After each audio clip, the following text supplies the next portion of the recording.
This is Robin, and this is going to be part four of my comparing Photoshop and alternatives set. This part is focused on ACDC's Gemstone 16.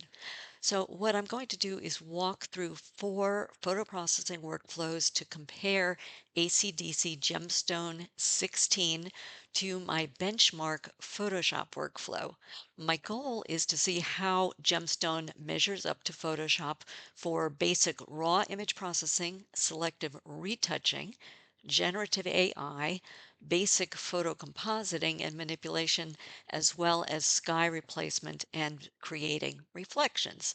So what I'll do is use the same images and follow the same workflows as I did in the first three videos in this set. So we're consistent about how the different programs work on the same images. So just be aware that Gemstone is for Windows only. They have no native Mac OS or Linux support. So if you're on a platform other than Windows, this might not be applicable to you. Also, just to remind you, since it's been a while since I've done one of these comparatives, this is not a product review or an in-depth product review. It's not a tutorial about how to use Gemstone.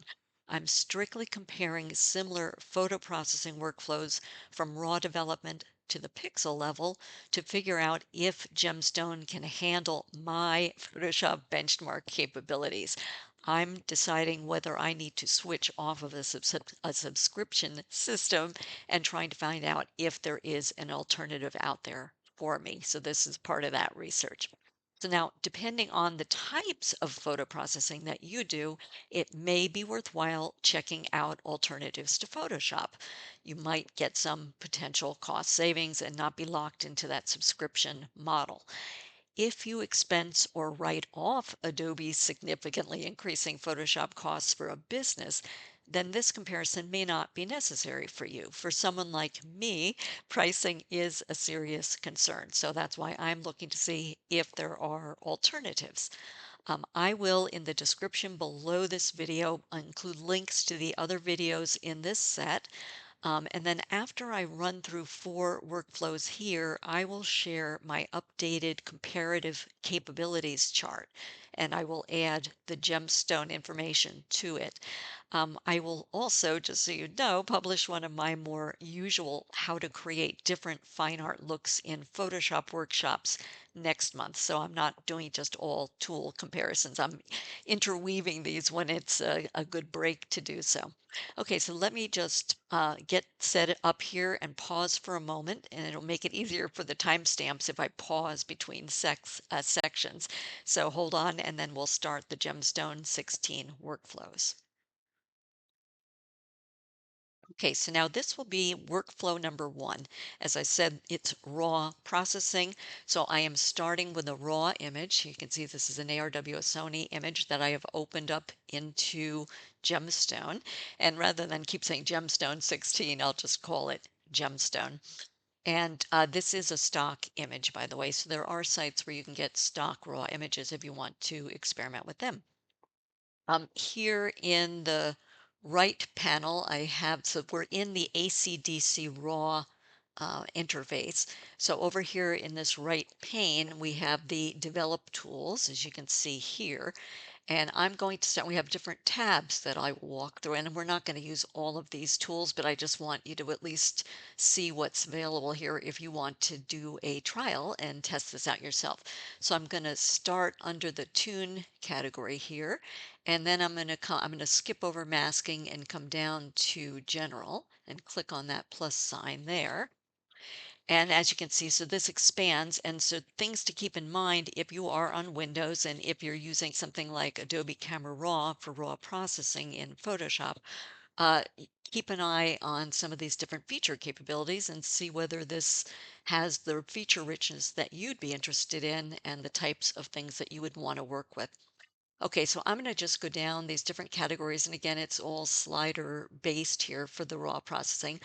You can see I've got it on color because we're working with a color image, but just like in Photoshop, ACR, you can work with black and white as well. So I'm just going to go across these.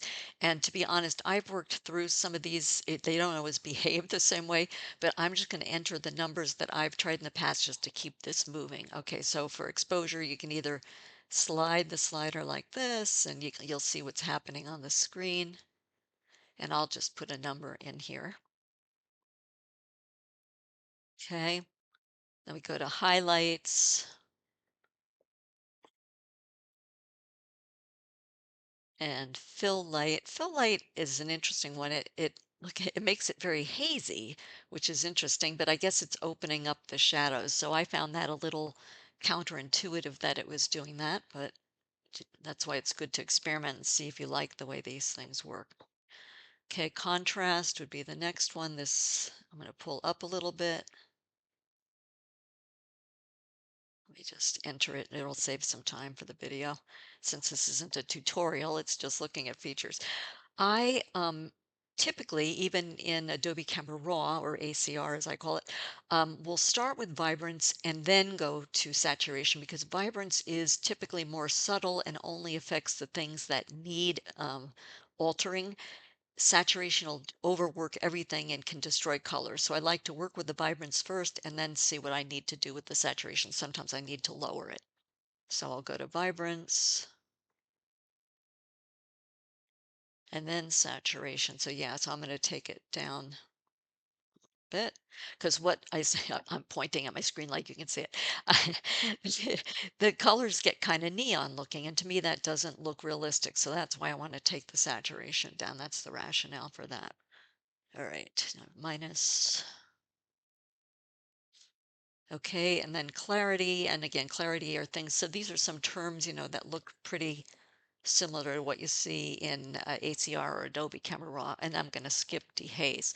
So next, I'm going to go down and click to expand white balance settings. So again, you're seeing things that are very similar to what you would see in ACR. All right, so I'm going to change this because of this scene to cloudy.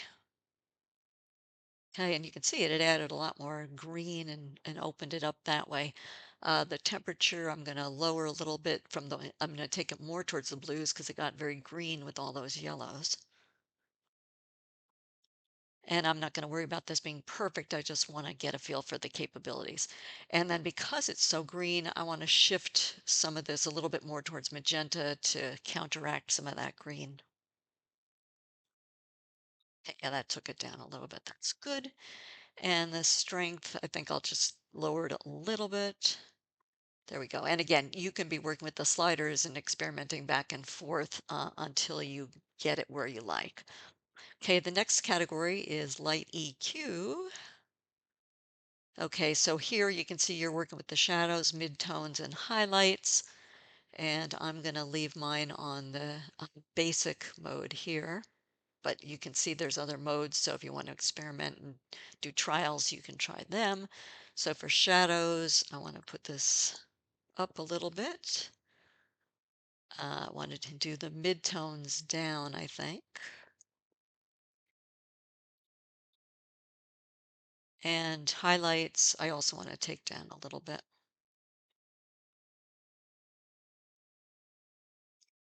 Okay.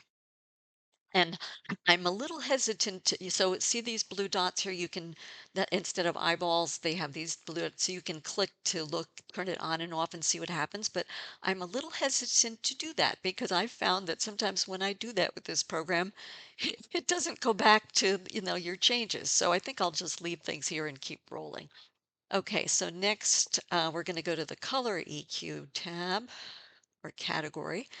So again, I've got mine set to high quality, and this is like the colors tab in ACR also. So you can get to saturation, brightness, hue, contrast. So HSL types of things are in this category.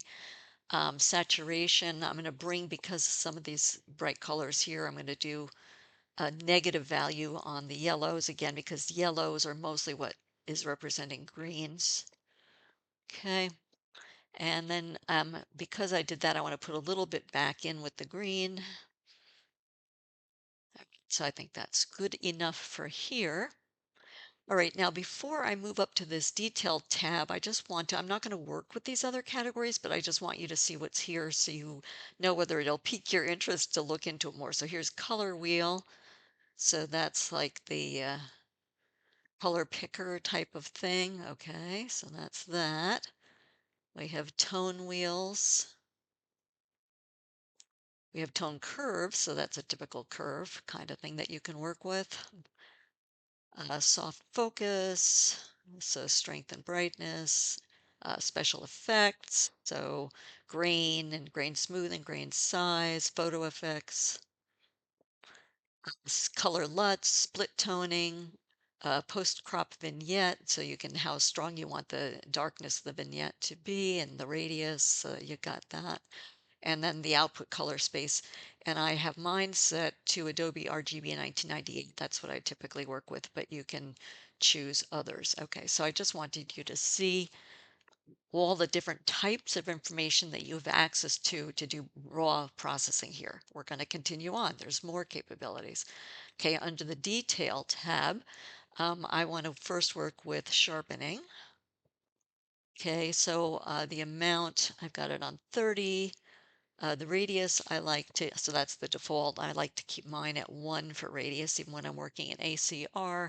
The mask here works just like it does in ACR. So if you press the and hold the Alt button and then click and drag, you can see the mask that's being created. So as you know, with any mask, the more white there is, that's where the sharpening in this case is being affected. And the more I pull it to the right, the more it becomes more edge oriented versus the entire image. Okay, so let me leave it at 90. Okay, so then I can release the Alt key and we go back. So we've got sharpening of finer edges there by doing that approach. And then noise reduction. Okay, we got luminance, color, noise, tonal range, frequency. So again, a lot of capabilities. Luminance, something I'll just put mine low, relatively low, around 10. The strength, I'll lower that. Okay, and color noise, there really isn't a lot, but just to set something, I'll put that down to 10. Okay. And again, as usual, with noise reduction, the higher you put noise reduction, the softer the image is going to become. So I try to, it's sort of like working with ISO, where you try to use the lowest ISO possible, even in lower light, because you don't, to eliminate excess noise, even though a lot of programs nowadays have very good noise reduction. Same thing, same principle here. I'm trying to keep the noise reduction low so I don't soften the image too much. Okay, so let's go up to the top here to the geometry tab. So that was, I don't have anything with skin and portrait, but if you did, you might want to look at the skin tuning capabilities in RAW here also. Then geometry. Okay, so we have lens correction capabilities. And we also have, where is the little icon? I'm not an expert at this. I'm still learning it myself to try to see if I can use it. All right, so right here under rotate and straighten, you can click on this little icon here, which I'm not going to do because I think this image is okay. And what you would do is after you click, you'd be able to pull out a line and it would straighten the image for you. You can also crop in here. So that's a nice feature on the set of features, again, similar to ACR here under geometry. So let me just move on since I don't want to do anything in that category to repair. And now we have different, what I could think of as sort of relatively minor repair capabilities. I don't use this for the heavier duty type of repairing. So I'm going to try to get rid of using this some of the simpler distractions in the scene. So like these foreground pipes that are under the water here, and then bigger things like this rock or some of the other messy stuff in the scene, I think I'll try another tool and see how that works. All right, so these capabilities that they have here, they're really all like Photoshop clone kind of capabilities where you sample and then paint with the sample. So I am going to work with the blended clone right here. So what that does is, again, it works like a clone, but it tries to look at what's in the surroundings and blend it in for you. The nib width, if you see my brush right here, the green is just my highlighter where I'm showing you where I am. The black around it is what they call the nib or the brush size. So to me, I find it kind of inconvenient or a pain, to say it more in my language, to have to keep going over here to adjust the nib width. So I use the scroll on my mouse to try to lessen the size of that nib or that brush, okay? And this is a very finicky program, at least I find, so you can see how it works for you. So when I'm trying to get rid of something here, I try to keep this just barely bigger than what it is I'm trying to get rid of. So again, because it's like a clone tool, I must right click with my mouse in the sample area that I want to replace this with.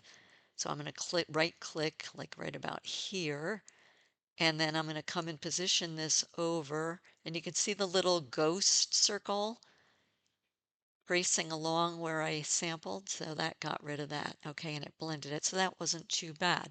So now I'm going to try it over in this area. So I think again, I will sample from just above. So I positioned and right clicked, and then I'm just going to drag this here and hopefully it'll replace that pipe. That's good.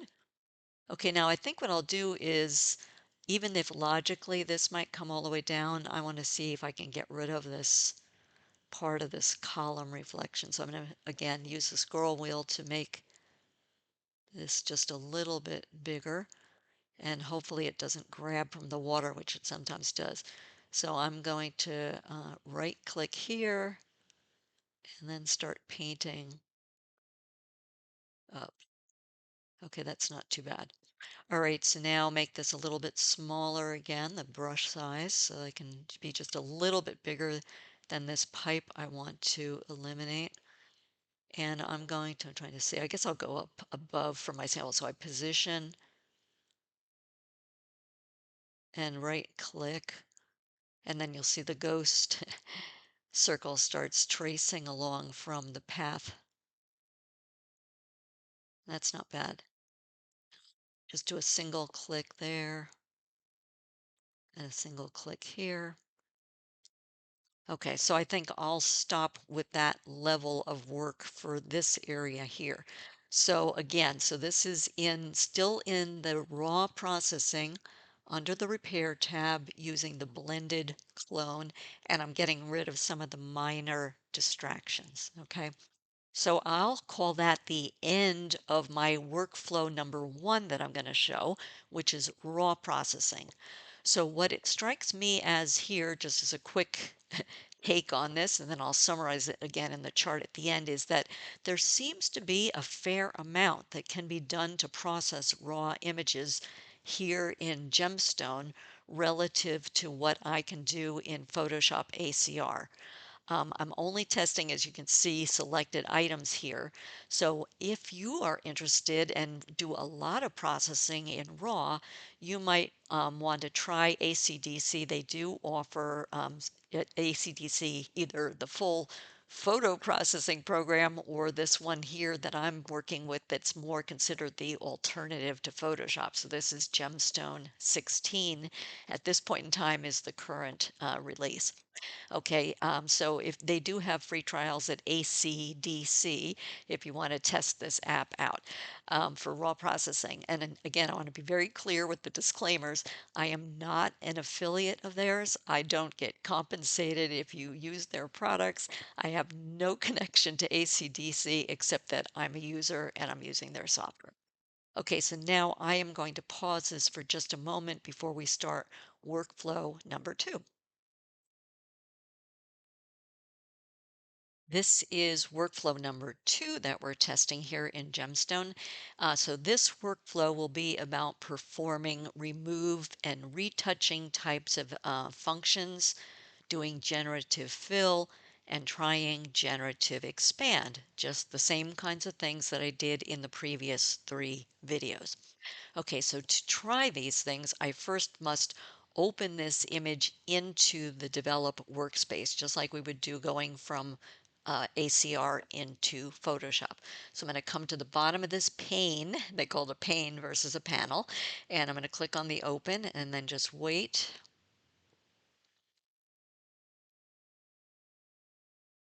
Okay, so now we are in a layered editor comparable to Photoshop. Okay, so let me duplicate this background first, and then I will give you a quick interface tour. It's not, as I said, this isn't a tutorial. So we've got our background raw processed image right here as the background layer. So if I want to duplicate it, I come down to the bottom of the pane and I just click on duplicate layer, and now we've got that there. If I want to rename it, I would right click, and let me just call this, what can I call it? Workflow, oops, wrong thing.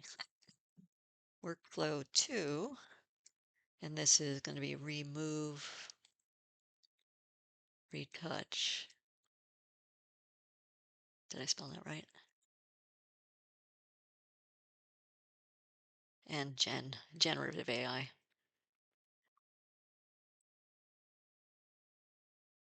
I'm on a different computer than my desktop, and the keyboard's up above my head here, so I'm doing a little weird typing.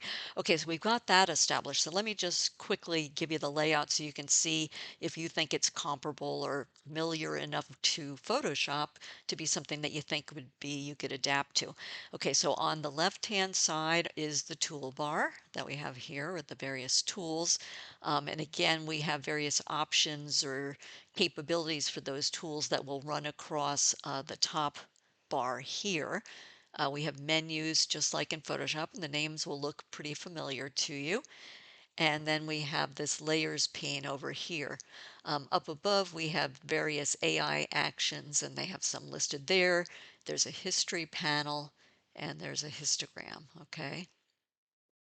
And then again, you get the different tabs for, and here you have adjustments. So these are the same kinds of adjustments, but some of them are just named differently, and there's some different ones here than we have in Photoshop, okay? And then color is like your color picker. Okay, so we're on layer 2 and we've got that set up. So let me now move on to the steps that we want to go through. So as I said, this is going to be the remove and retouch to start with. So I'm going to try to remove some of these larger areas that normally I'd use the Photoshop remove tool for, and let's see how this goes here. So top of the interface, I'm going to go to the filter menu, come down to enhance, come out to repair. Okay, and then now let's look over here in the right pane again. So here's the repair tools. So again, you see the same ones that we saw before, heal, clone, and blended clone. But this time I want to work with the smart erase. And again, you can adjust the size of your brush, or their nib as they call it. And by the way, I've tried using the bracket keys like in Photoshop, and at least on my system, they don't work. So if you want, you can try the clone functions. I'm going to try to work with the smart erase. And again, I'm going to use, so you can see my brushes, the size is the black, or the green is just to help you. So I'll use my mouse scroll wheel to enlarge that. Okay, so you must be on a content layer to work with this. And I found you have to brush really pretty close to the objects, or else you start getting unwanted content from the scene grabbed and pulled in to backfill what you're removing. So let's just try going around the rock here. Also, like in Affinity and the other programs, you have to manually fill it all in when you make a selection. It won't autofill like in Photoshop, which I prefer. So you can see I'm just trying to just barely go outside part I want to remove.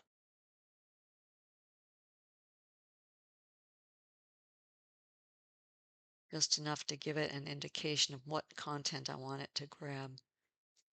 Okay, and I release and it processes. That's actually not too bad. Sometimes it's grabbed things from other parts of the image. So now I'm reducing the scroll wheel and just going to do a single click. Okay, so that is good. So now let's see if maybe we can get rid of some of these other areas here and without grabbing from other parts of the image.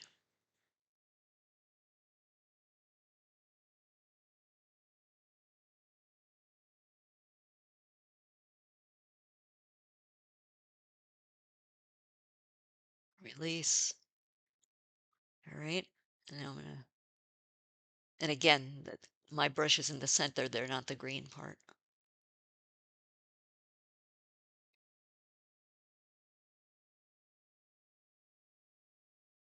Okay. Let me make this a little bit smaller and see if I can get rid of this.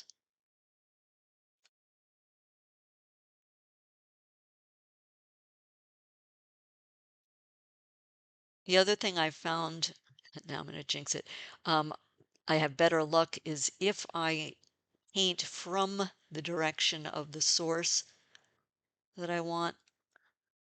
Oops, my fingers are not working here. Versus coming from an opposite direction. So if I want more of this, I would come from this direction. There we go. Hopefully it keeps working. Okay, and then I'll try to get rid of this down at the corner. Maybe I'll, yeah.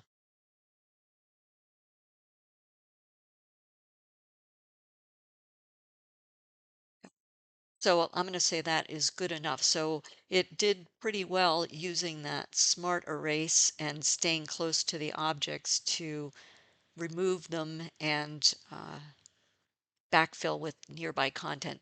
For my perception, it's not as fast, and I have to be a lot more careful about where I'm selecting based on just my experiences of what's happened before. So I've learned what to do here. Than with the remove tool. I think the remove tool is more forgiving, but this will work. And if it's a lot less expensive, then good to know. Okay, so once you get any kind of modifications or removes and retouches done, then you'd come to the bottom of the pane here and click on OK. So now we're back on that layer again. Now, the next thing that I did in my other three videos was to use the crop tool and crop wide in the image to see how well it could generate expanded. So it's basically a generative expand here, to how well it could replicate and expand the content. And I mean, Photoshop is very good at that and very good at matching the content. Some of them were better and could handle these simple areas like here at the bottom, but made total mush. I think Photopea did pretty well with the generative expand. This product here, Gemstone 16, has no support for generative expand. There's no comparison to Photoshop with that. So if you are using generative expand on a regular basis and like to do so, this is not the product that will support that. And I would say that in general, Gemstone, this product's strengths aren't exactly the generative filling, which, I mean, it can do some fundamentals, but it's not its strength, which I think Photoshop handles really well. So again, if you aren't doing a lot of generative filling and generative expanding, and at least not of large complex areas, then this may not be an issue for you, and it might again be something to keep considering. Okay. And then also I've already renamed it, so I just right clicked and renamed that. So that's already done there. So this is the end of workflow number 2, which was to see how well Gemstone can handle removing, retouching, and generative filling. So again, let me do a quick pause and just get set for workflow 3. This is workflow number 3 with Gemstone, and so this workflow will focus on compositing. So I'm going to use the same image I've used before of a Japanese lantern and try to move it into this Japanese garden image. So if I can find the image, we'll try to do that. So let's see here. We'll go to File, Open, and hopefully it is on my desktop. Here it is right here. It's an Adobe stock image and Open. Okay, so this is another stock image, as I said. You can see how blue this is relative to the image that I am working in right now. So again, to work with this, the first thing I want to do is come over to the right-hand pane and duplicate this. So I'll come down and click on that icon there. That looks like a second layer, duplicating the layer. All right. And now I want to go up here to the toolbar, or if I can find it, over here on the left, and I'm going to use this AI object selection tool, so I'll left click on that to make it active. And then what I have to do with this is trace very closely. Again, it's not as forgiving or as smart, quite frankly, as the object selection tool in Photoshop.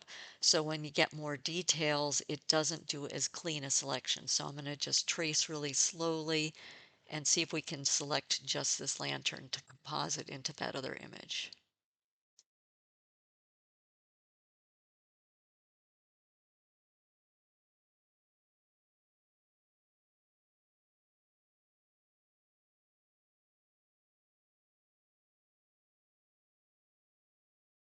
This area should be okay, but once we get down into details, that's when it starts getting into trouble.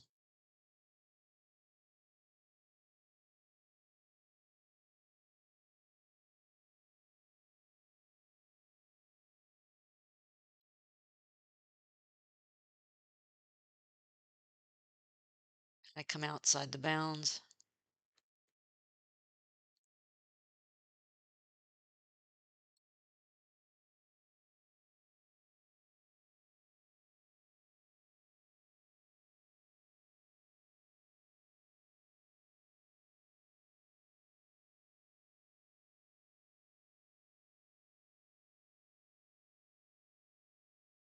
You can see how slowly I'm having to go. I would have just made a really fast loop with the remove tool. Yeah, see, so you can see what's going on here is it did okay in these clean areas, but it grabbed part of this building here, and these plus and minus tools to add to the selection or subtract from the selection, I find don't work. You can't use it. Um, and same thing here, so we're going to miss part of the lantern. But I think, just to let you see what it does, I'm not going to take the time and slowly retrace all of that again. Okay, so as I said, the object selection tool is much better in Photoshop. It would recognize this as an object even with these other things, and it also has working plus and minus buttons for you to add to or subtract from the selection. All right, so once you get your selection here, the way you would move it, I would just click and drag and move it to the other tab in Photoshop. Here we have to do it copy, so edit, copy, then come back to this other image and then do an edit paste. Okay, and here it is. So it comes in, as you can see here in the right pane, as a transparent layer. So I want to click OK up at the top of the interface here. And again, I think I'll right click and rename this.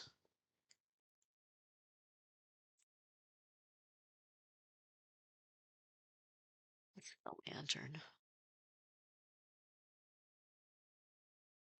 Okay. All right, so moving on. So now this is clearly huge.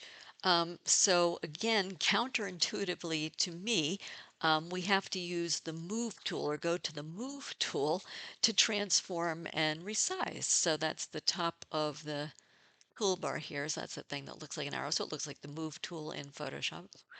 And we're going to click on that and we get these bounding boxes. And I think what I'm going to do is, so I don't have to press the shift key to retain the aspect ratio, up here in their options bar or whatever they call it, there's a button to click for lock aspect ratio. So I think I'll just click on that, and then I can just drag these handles to resize and it'll keep. Now you can see while I'm up here in the cleaner sky that not only did it retain part of that building from that former scene, but it did not empty out this area in here. So with the removed, with the object selection tool in Photoshop, it would have been smart enough to know to empty that, and it also would have gotten this edge better. But anyway, So here we've got this a little bit smaller, so let me just keep going here. And then maybe I will take that lock aspect ratio off and just make this a little wider. Okay, so and again, once you get your adjustments made, then you'd click OK to accept them. And again, as you can see with that move tool active, you can move the object around too. All right, so now let me open my voice thing. Hold on a second. Okay, so the only way I have figured out to get rid of that excess content is on that layer to come down and add a mask. And again, the icon looks very much like it does in Photoshop, the bottom of the right-hand pane here. And we've got the white mask, so that means it's revealing the entire lantern. So we want to block out the parts that we don't want by using a brush tool and a black foreground color to paint that away. So I'm going to make this hopefully bigger so I can see what I'm working with here. Okay, so with that brush tool, now this is something else where there isn't the same capabilities that there is in Photoshop. So there is only a round brush. This is it. So here on the options bar at the top, and if we do this, so you can adjust the size here. If you'll see my brush size is getting bigger and smaller. You can adjust the feathering so it's softer or harder. I'm going to keep mine, and you can adjust the spacing. Um, I'll just click there to close that. But there is no way, there's no square brush. So for something like this in Photoshop, I would use a square brush. And there's all those custom brushes in Photoshop. So I suppose there might be a way to create your own custom brushes and save them as presets. But to me, that's a lot of work and it's not as feature rich right off the shelf as Photoshop. So just something to keep in mind. All right, so I'm going to use this black brush on the mask to try to get rid of this excess thing here. And I'm not going to worry about being perfect for this demo. The point is just to see what the feature capabilities are. Yeah, and this wasn't so great. Okay, and then in here, I'm going to make my brush hopefully just around the size of that opening. And I'm going to click the top, press the Shift key, and press at the bottom, and that makes a straight line. So that got rid of that with the mask. Okay, so that's pretty much there, but again, a little bit kludgier than what we can do in Photoshop. But again, for the cost, if you don't mind just doing a few more steps, a few more manual things, then it could be worth it. Okay, so now, as I pointed out when we first opened that other image, that was a very blue scene, and look at how blue this is relative to this scene here. So it sort of stands out as not fitting. Now again, at least in recent versions of Photoshop, there's a harmonize button, which would look at that object on that empty layer and say, oh, okay, if you click harmonize, it'll look at the scene, you'll tell it which layer you want to harmonize with, and it'll just color match it and add shadows and do all kinds of good things. Here we have to do the color matching manually. So I'm going to come over here to this layers pane again. And I'm going to come down to the adjustment layer settings. There we go. And see if I can find add color. Here we go. I'll left click on that. So now this is the color it comes up with as the default. And you can see it's overlaid it over the entire image. So I'm going to use this, click on this little eyedropper. And I just, since this is near the water and the water might be reflecting onto it, I'm going to try to select a green color. There we go. So now we've got that color sampled and it's being added to the entire image, as you can see, but it's also being added to the lantern. So you can adjust the density. Let me just show you that. So that's very low density, high density. So you decide how much you want to add there. Leave mine just around there. Okay, so now I can close that because that is added. Now this little diamond that's right here on this add color layer will let you, if you click on that, it'll let you clip this color to just this layer, to the layer immediately below. So, and what's on that layer is only the lantern. So if we click on that, there we go. It's taken the green off of the entire image and only applied it to the lantern, which is exactly what I want it to do. Now, even in Photoshop, what I would do, and hopefully we can do it here too, is use a blend mode, which here's normal at the top and here's all the different blend modes. I would apply a color blend mode to make that color not only show, but also then reveal the details better of the original item. There we go. So look at that. So now it's sort of clung to that lantern and revealed more of its original details versus looking like an opaque color was just painted on top. And then you can also, right here to the right of the blend modes, lower the opacity if you want to. So just keep it more subtle. Okay, so I think I'll leave mine there.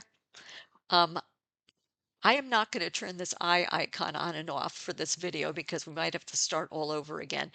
Because the last time I tried it to see did it make an impact, it just sort of locked and didn't go back to having the color applied there. So just, you can see it's no longer blue. Let's just keep going.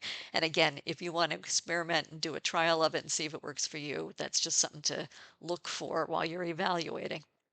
All right, so that is the end of workflow number 3, which is the compositing workflow. So we were able to do quite a bit in terms of moving in an object from another image into a base image. As I call this original image the base image.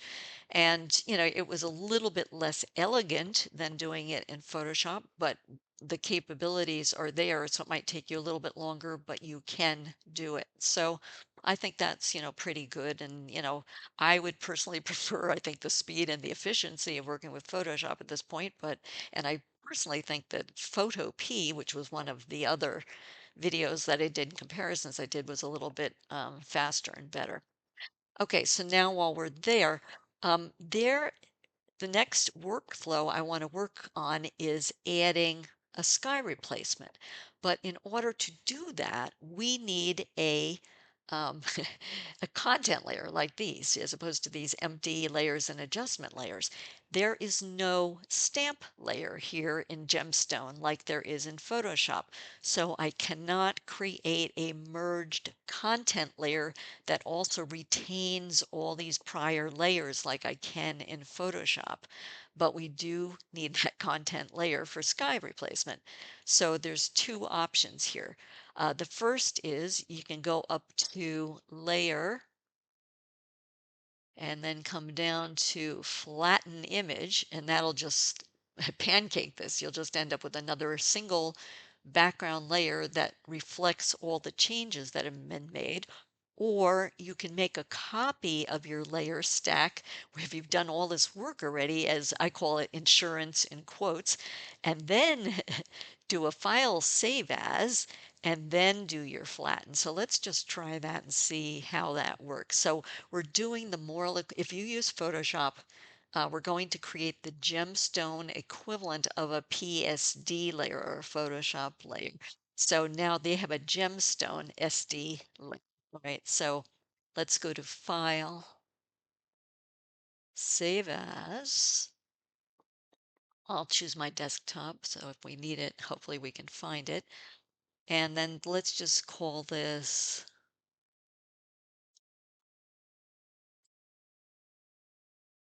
workflow 1 through 3 layers. Okay, and as you can see, the file type, the file extension is GSD, so that should save these layers if something goes south with starting the sky replacement and you don't want to start all over. So I'll hit save there. It's saving it. Okay, so hopefully that has been saved.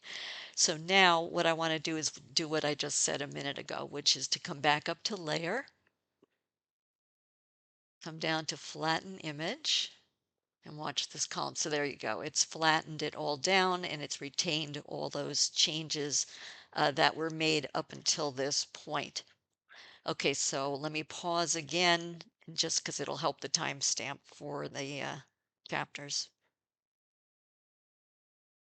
All right, so now this will be workflow 4, and this is the final workflow that we're going to use as a comparison against the prior videos and benchmarks and other competitive products to Photoshop. And this workflow 4 will be doing a sky replacement as well as trying to get the reflection of that sky into the water that is in this scene. So to do that, first of all, let's duplicate this background layer. Bottom of the pane, duplicate layer. There we go. And maybe I can just, I keep trying to do the same actions that I do in Photoshop and they don't work. So workflow 4 is sky replacement.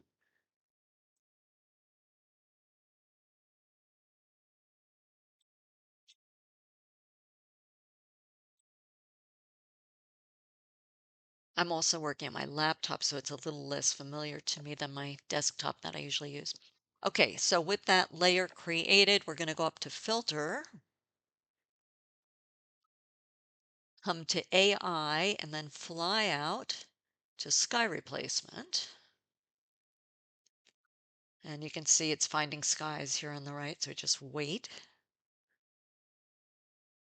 And it's finding the sky. Okay, so just like in Photoshop, we have this sky replacement interface. So first, they have these categories here, and you might have some presets. I don't know. I don't have any in here.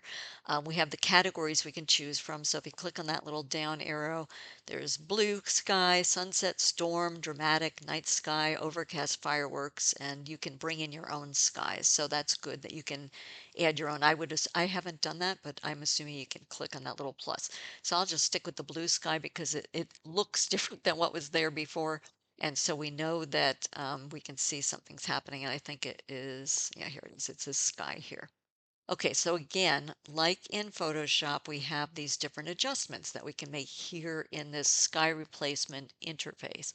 So the first thing you would do is go to one of those categories and pick a sky.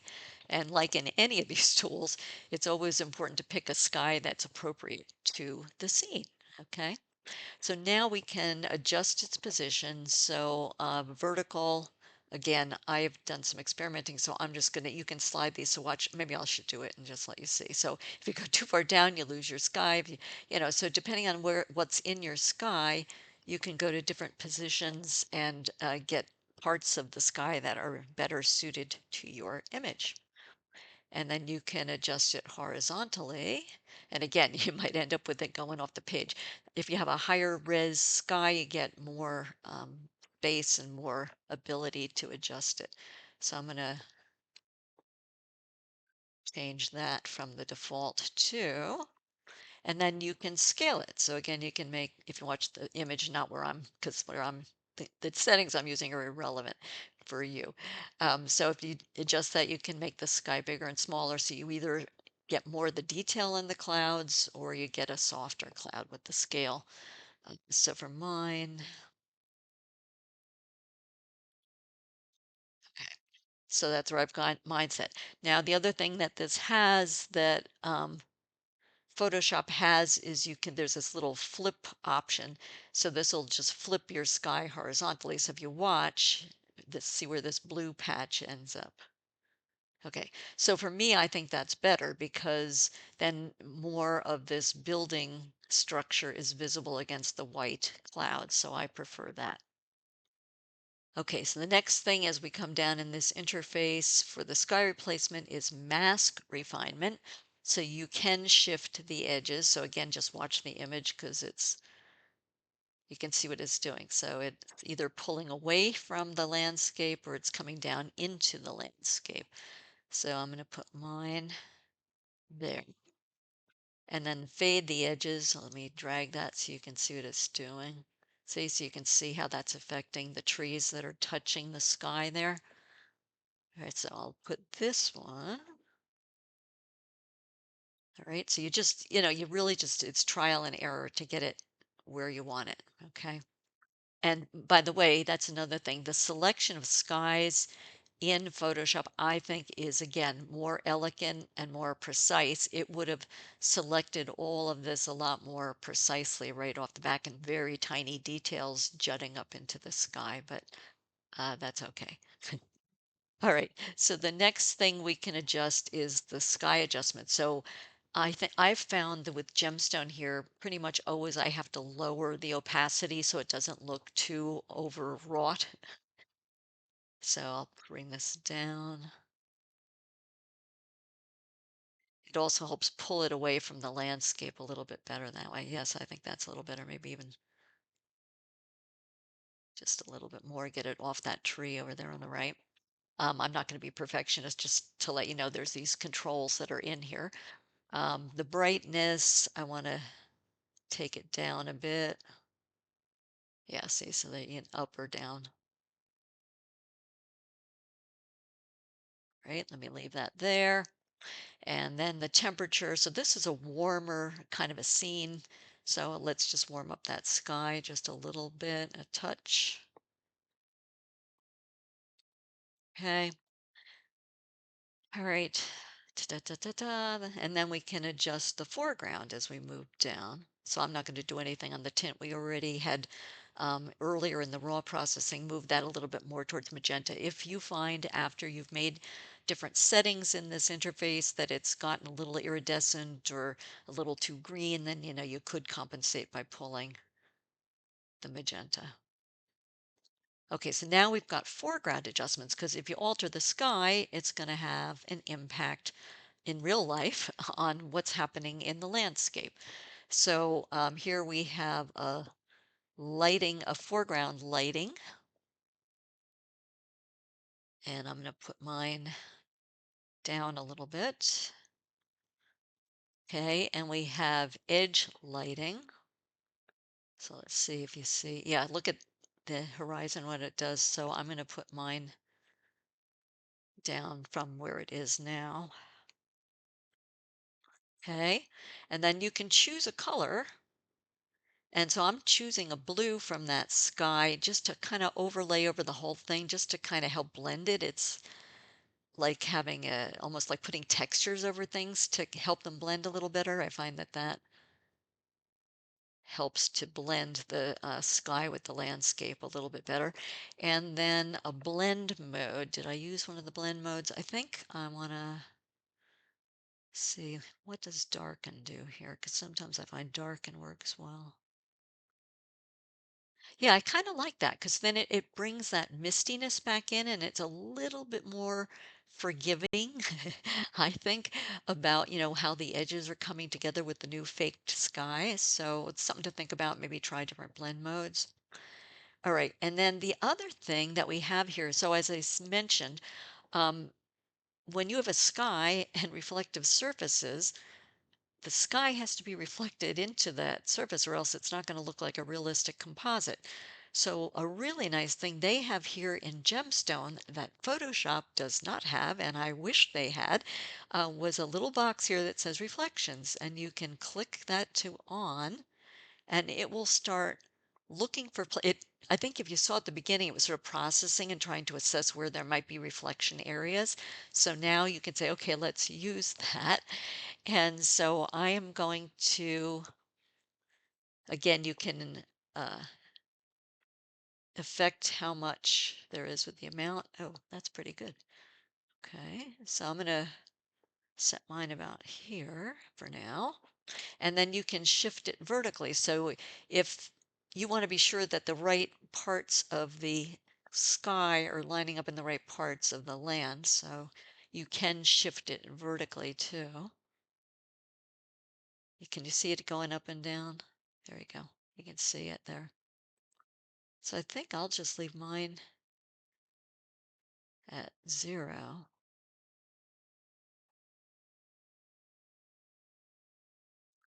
Maybe I need to crank up the amount a little bit just so you can see it. There we go. Let me put it up. Okay.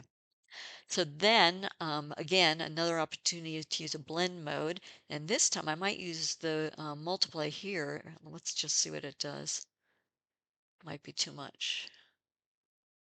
Ah, there we go. So now I will lessen the amount now that I've done that. Yeah, that's better.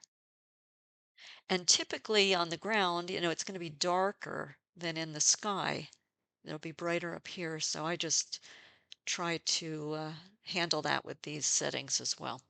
Okay, so again, we're not trying to learn the whole interface. I'm just looking at functionality, but you can adjust the sky. You can adjust where the reflection is positioned. I just love that there's that little check mark, and you don't have to do weird things like invert the or flip the image vertical, pretend there's a fake sky up there in Photoshop, and then you remember to enter all the settings you use for the sky. I mean, this is handling all that for you. And then I output as layers. So I click that to on, and I click OK. And this should do what Photoshop does. Yeah. So you don't get quite as many layers, but you get a mask with these layers. So there's a mask for the sky and there's a mask for the reflection layer. And that way, if you want to go in and doctor it or modify it, you can work on the mask to do it. So um, I'd say this is the end of workflow number 4, which was the sky replacement and creating reflections. Now, unfortunately, because we can't retain the full layer stack, like if we had the stamp layer in Photoshop, I can't show you the before and after from the original image to this, but it has changed quite a bit. All right, so next thing I want to do, as I promised, is to bring up my capabilities comparison chart for ratings of gemstone work, these 4 gemstone workflows versus Photoshop as the benchmark, and then just also some miscellaneous comments about the other alternatives, Affinity and Photopea, that I also did videos like this on to see how they compare to Photoshop. So let me pause again and get my chart. So here is my updated comparison chart that I've used at the end of the Photoshop benchmark video, as well as each of the individual Photoshop alternative videos. So I first did the benchmark, then we did Affinity Photo and Photopea, and now today this video is dedicated to ACDC's Gemstone 16. So I've added this column here now rating at least in my opinion, for the type of workflows do and the kind of feature functionality that I need. So that's why it would be good for you to do this for yourselves, how I think it stacks up relative to the others. So if you don't remember, to me, the green check mark is the benchmark caliber. So if you see a green check mark in one of these competing products, it means I think it's pretty much on par either with Photoshop or with ACR, Adobe Camera Raw. If you see a yellow yield sign, I feel that it can approximate the capability of Photoshop, but it might be just a little bit clunkier or slower. And then if there is a red X, which so far we don't have, but maybe there could be one here somewhere. That means that the feature or the functionality is not available or unsupported. So again, the ratings are based strictly on my hands-on workflow tests using these workflows because they simulate the kinds of things that I do in real life. All right, so first of all, let's just look across these for just ACDC. So the first workflow was the raw workflow here on the left. So we're going to come across this row here. So I am giving it a green check mark as I think that ACDC is very feature rich in terms of raw processing features and very similar to Photoshop and Affinity in terms of how much you can do with it. So if you primarily process in raw, I think that there is a lot to work with here. And again, this is a purchase the product kind of product versus an ongoing subscription. Now, you can decide if you want to update when they do updates, if they're annual or not. But you're not paying an ongoing subscription fee, and the price point is considerably less. Let me not quote a price for them but it certainly is well under $100. Okay, and it'll change with time. So let me have you check it out if you want to know the pricing. Okay. So yeah, I am giving that the full featured green rating because I think that is pretty good. Photopea, which I really love for a lot of the other features, it has a very stripped down, very basic raw processor. But for me, I don't mind that because I don't do the bulk of my processing in raw. I do the bulk of my processing in the layers areas of Photoshop. So for me, right now, the closest competitor for my needs to Photoshop is Photopea. Okay, just as a spoiler alert there. Okay, the next category or workflow that we looked at was retouching and removals. So again, for Gemstone that we looked at today, I feel that Gemstone is just not as accurate or elegant as Photoshop with its selections. It's really kind of finicky, and I feel it demands a lot more user precision to get a selection, whereas Photoshop, if you draw an object selection line is about something, it's going to snap right to the edges of your object, and even if it's in a cluttered area. So to me, this would slow me down and frustrate me, and I'd have to do a lot of masking and cleanup. So, but if you don't do a lot of selecting, or if are not, if you're willing to do the extra steps or the go a little slower just for the cost savings, then this will probably work fine for you. Definitely, we looked at generative AI and tried generative expand. Generative AI, and it's removing and retouching, is, I'd say, not the strength of Gemstone. So again, if you're more of a purist and you don't do a lot of that, that's not going to be an issue for you. I realized after I put this together, I probably should put a slash mark and a red X over here so that both icons were on the same line, because Gemstone cannot handle generative expand, which these others can. I thought that Affinity did it in a very messy way. I wasn't happy with it, but I thought Photopea did generative expand pretty well. And of course, it's great in Photoshop. So, but not existing at all in Gemstone at this point in time. Okay, the next workflow category was compositing and matching. So back to the gemstone column. So I felt that it was less efficient and slower, and there were fewer automated tools than in Photoshop. And like, there's no auto harmonize. The selections are a little bit clunky. So I just gave it this partial rating relative to Photoshop. But again, it just depends on what you're going to do. And then sometimes, as I said, when I would try to click the eye icons on and off to see the visibility of, do I like the changes that were made or not, and back and forth, or if I tried to control Z backwards through the history to see what I had done and maybe do it a different way, it was losing the steps or freezing them. So it seems to be a little bit unreliable if you have to do a lot of complex compositing types of things. Okay. Uh, and removals too. All right. So the compositing and matching, it can be done, but it feels to me as if it's almost as if it's working with a much earlier version of Photoshop versus the current generation of Photoshop. There is no stamp layer function in Gemstone, what that we were looking at here today. So you cannot merge content up to a topmost layer and still keep the lower layers to be able to go back to them or to compare things between layers. You must flatten the image to create a revised content layer if you want to build on top with certain functions. Okay. If you don't composite much, that's not going to be an issue for you. For me, they're a big deal. I do a lot of that kind of work with fine art photography, and I need speed and precision. Otherwise, I kind of lose my flow of what I'm trying to do. But as I said, Photopea to me was the best and most sophisticated alternative to Photoshop for the compositing and matching of the tools that I have tested. And then the final category of the workflows that we looked at was sky replacement. So again, I'd say that Gemstone relative to Photoshop gets a partial support rating.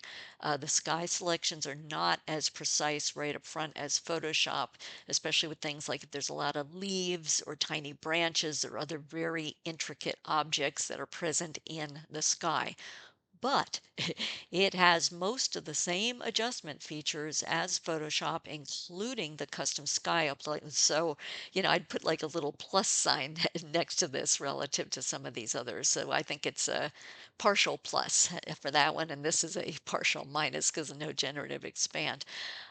So I think that's actually pretty good. The thing that is really great, I think, for Gemstone and where Photoshop is lacking is that this has that interface to add a reflection option in the sky replacement dialog box. So it handles the reflections automatically if that box is checked on, and they're adjustable so you can just move them around and do whatever you want. You don't have to do all the complex gyrations, as I call it, as in Photoshop, in order to add a reflection from the sky to the landscape. So I'd say this is, as I said, a partial plus for that. So that's my assessment of Gemstone 16 right here, this product, as a possible alternative to Photoshop based on the four workflows that I walked through in this video. And again, those are similar to what I used in all of these same image, same steps or same categories of steps. So if you are considering a switch from Photoshop, I would suggest that you grab the free trials from any of these alternatives and just sort of kick the tires for yourself, test them against your own workflows, and see what fits for you. And that is it for this comparative video on ACDSee Gemstone 16, version 16, versus specifically Photoshop and other alternatives. Take care.